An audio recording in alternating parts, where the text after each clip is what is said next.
سلام دوست عزیز، امیدوار هستم که جور و صحتمند و سر حال باشند.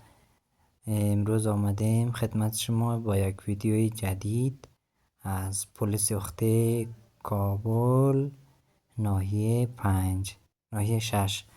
دوست عزیز، اینجا گلدانایی را که شما میبینین و جاهای گلهایی را که شما در اینجا میبینین، در دوران جمهوریت اینجا انگشتر فروشا و کسایی بودن که سات و چیزا میفروختن و در اطرافش